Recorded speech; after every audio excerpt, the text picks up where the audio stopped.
Rising India news 24। नमस्कार, स्वागत है आपका राइजिंग इंडिया न्यूज 24 में। हम हैं गाजियाबाद जिले के खोरा नगर पालिका में। खोरा दशकों से पेयजल के लिए तरस रहा है। समस्याएं तो बहुत सारी है खोरा में, लेकिन खासकर जो मूलभूत आवश्यकता होती है पानी की, पेयजल की, इस समस्या के समाधान के लिए लोग दशकों से लड़ते आ रहे हैं। अनेकानेक मंत्री आए यहाँ पे, चाहे राजनाथ सिंह हो, स्मृति ईरानी हो, कई सारे हैं, बाकी भी जनरल वीके सिंह हो, सभी आए, सबने वादे किए, लेकिन वादे ही रह गए, जुमलों में ही रह गए। जमीन पे आज भी वो समाधान नहीं निकल पाया।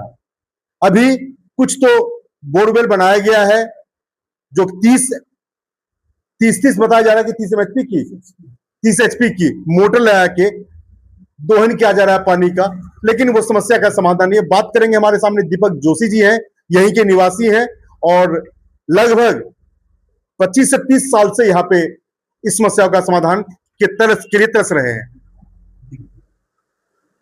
सबसे पहले आपका बहुत बहुत धन्यवाद।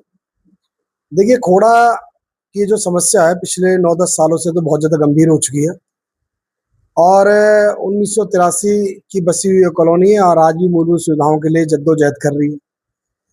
और ऐसी बात नहीं है इस समस्या का या इस समस्या प्रशासन को नहीं पता हो, माननीय मुख्यमंत्री जी को ना पता हो, सांसद विधायक जी को ना पता हो, चेयरमैन को ना पता हो, डीएम को, सबको पता है।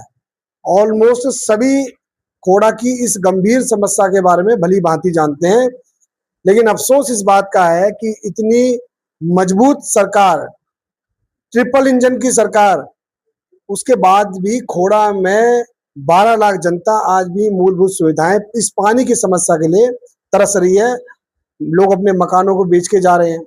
4 लाख, 4.5 लाख, 5 लाख रुपए की बोरिंग हो रही है, पानी का दोहन हो रहा है। और अभी कुछ दिन पहले खोड़ा के अंदर माननीय चेयरमैन साहिबा ने और अपने विधायक जी ने बोरिंग का उद्घाटन किया।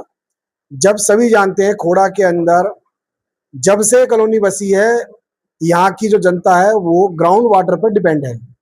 पहले हम लोग हैंडपंप से पानी लेते थे, फिर हम बोरिंग से पानी लेना शुरू किया। जब ऑलरेडी हम लोग बोरिंगों से पानी ले रहे हैं तो बड़ा बोर करने की आवश्यकता नहीं, क्योंकि खोड़ा का जो ग्राउंड वाटर है वो 1000 से 1200 फुट पे भी पानी अब खोड़ा में नहीं बचा है। तो 1200 किलोमीटर से भी ग्राउंड लेवल नीचे जा चुका है पानी। 1200 फुट पर भी कई वार्ड ड्राई हो चुके हैं, सूख चुके हैं, वहां पानी नहीं है। जब ये स्थिति कुछ वार्डों में हो चुकी है तो स्वाभाविक सी बात है, कल को अगर हम जब 30 एचपी की मोटर जब हम लोग लगाएंगे तो उसके आसपास फैले हुए जितने वार्ड हैं वो सब ड्राई हो जाएंगे, सूख जाएंगे।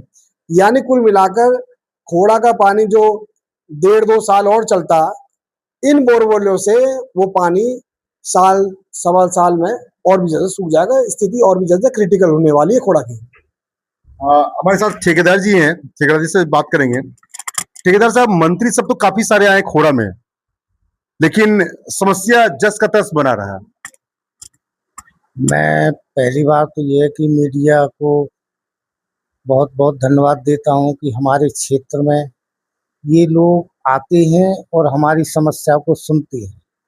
पर दुर्भाग्यपूर्ण ये है कि आज तो वो मीडिया की भी बात का ध्यान नहीं दे रहे कि मीडिया क्या कह रही है, क्या करती है, क्या सोच रही है, विकास के लिए क्या बताती है, वो इन पे भी ध्यान नहीं देती। मैं तो सिर्फ अपने हिसाब से कहना चाहता हूँ कि जो हमारे प्रतिनिधि हैं ये एक अनपढ़ गंवारों की तरह काम कर रहे हैं। इनको अकल नहीं है अब कि विकास कैसे किया जाता है। ये सरकारों को बदनाम कर रहे हैं। सरकार हमारा इतना बजट देती है, पैसे भी देती है, लेकिन ये लोग उस पैसे को ठीक तरीका से नहीं लगा पा रहे हैं, न लगाते हैं, क्योंकि इनको चाहिए पैसा। अभी एक मैंने वीडियो सुनी थी, हमारे कुछ कार्यकर्ता हैं और वो मीडिया पे और चेयरमैन साहब से पैसे के लेन देन पे भी बात कर रही थी। तो ये तो एक कमीशन पे काम कर रहे हैं। आप भ्रष्टाचार का आरोप लगा रहे हैं सीधे सरकार की तरफ से या जो भी जनप्रतिनिधि उनके ऊपर। मैं भ्रष्टाचार का आरोप नहीं लगा रहा हूँ, ये तो दुनिया ने सुनी है, अपने कानों से सुनी है और मीडिया ने भी इसको प्रकाशित किया। चेयरमैन साहिबा के बारे में बता रहे हैं खास? मैं तो चेयरमैन साहब को भी बता रहा हूँ और विधायक जी को भी बता रहा हूँ। अच्छा ठेकेदार साहब, आपके यहाँ के पार्षद कौन है, किस पार्टी से? निर्दलीय है हमारे यहाँ से। निर्दलीय है। आपके यहाँ मेयर साहब कौन है? मेयर साहब तो ये अमरपाल शर्मा जी हैं। गोपाल शर्मा जी हैं। हाँ, इनकी पत्नी है। इनकी पत्नी है। हाँ। दूसरा भाजपा सरकार जो है गाजियाबाद में किसकी है, सांसद कौन है आपके? हमारे साथ अतुल गर्ग है। अतुल गर्ग जी, वो भाजपा से है। भाजपा मुख्यमंत्री हमारे योगी जी हैं, वो भी भाजपा से है। वो भी भाजपा से हैं। और केंद्र में भी हमारी ही सरकार है।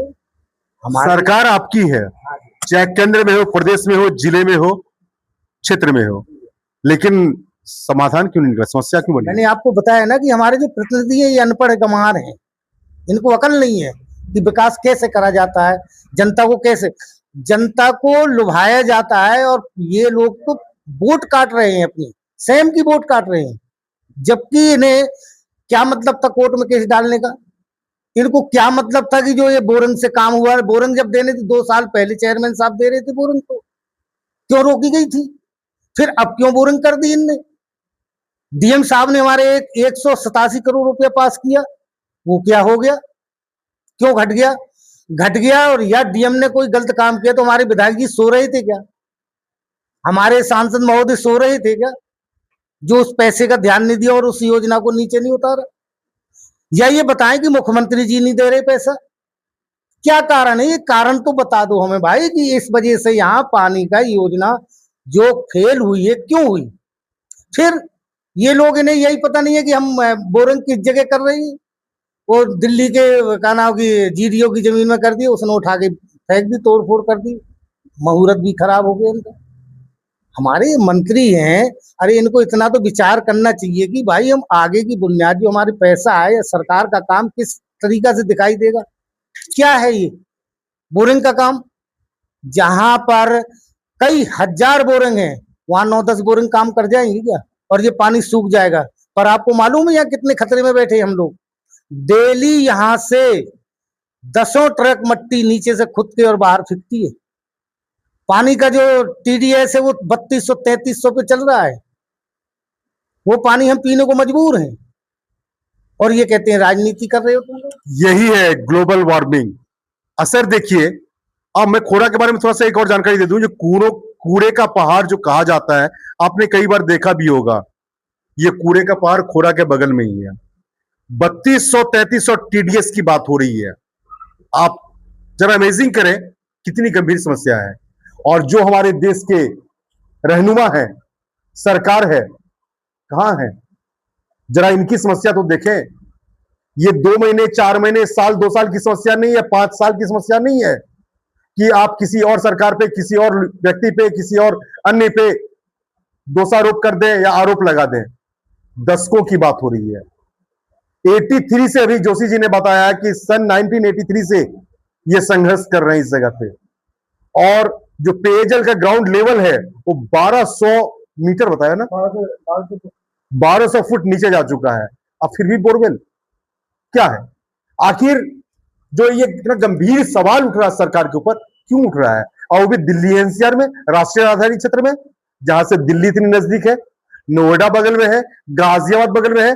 सबसे बड़ा टैक्स का आधार आपका नोएडा है, गाजियाबाद है और दिल्ली है। और ये दिल्ली इतनी नजदीक होते हुए भी क्या उनके कानों में, सरकार के कानों में ये आवाज नहीं जा रही है? ये तड़प नहीं जा रही है? वो बीमारी जो फैल रही है यहाँ पे गंदगी की वजह से, नाली सड़क की समस्या तो है ही। कोड़ा में हमेशा घुटनों भर पानी लगा रहता था, अब भी लगता है, कोई नई बात नहीं है। लेकिन जो पीने के लिए पानी चाहिए वो तो सरकार मुहैया करवा दो। इंदिरापुरम में तो पेयजल गंगा जल आ रहा है, या आसपास में आ रहे, तो क्या कोड़ा में नहीं आ सकता? कितनी बड़ी समस्या है, क्या कारण है? क्यों नींद में जागी हुई है सरकार भी, शासन भी, प्रशासन से ये मांग है कि इन लोगों की भी बात सुने, इनकी समस्या का समाधान करें। जोशी जी, आपने एक बहुत बड़ी अच्छी बात कही थी, ट्रिपल इंजन की सरकार। ये नारा है, ट्रिपल इंजन की सरकार बनाओ तो ये समाधान हो जाएगा, वो समाधान होगा। 10 साल में तो बहुत अच्छा समाधान हो गया। देखिए, दिक्कत यहाँ पे ये है, आज तक लोग कंफ्यूज हैं ये कॉलोनी रेगुलर है या नहीं है, क्योंकि अधिकारी ऑलमोस्ट ज्यादातर ये कहते हैं कि ये अवैध कॉलोनी है।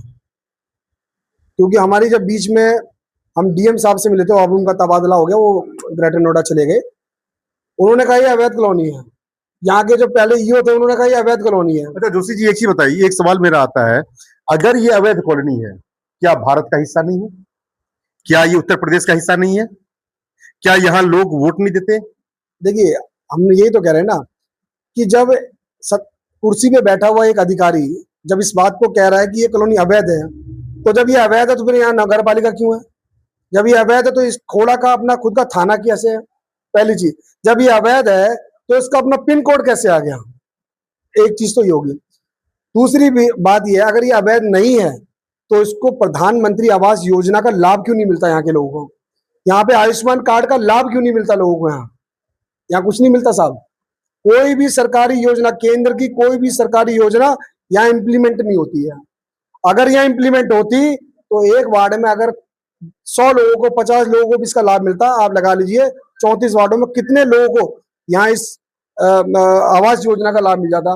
मैं आपको दिखा सकता हूँ, यहाँ आज भी लोग इतनी बुरी स्थिति में रह रहे हैं, उनका मकान 6-6 फुट नीचे है जमीन से, 6-6 फुट। तो हमारा जनप्रतिनिधि क्या कर रहे हैं यहाँ पे? केवल हम लोग एक चुनाव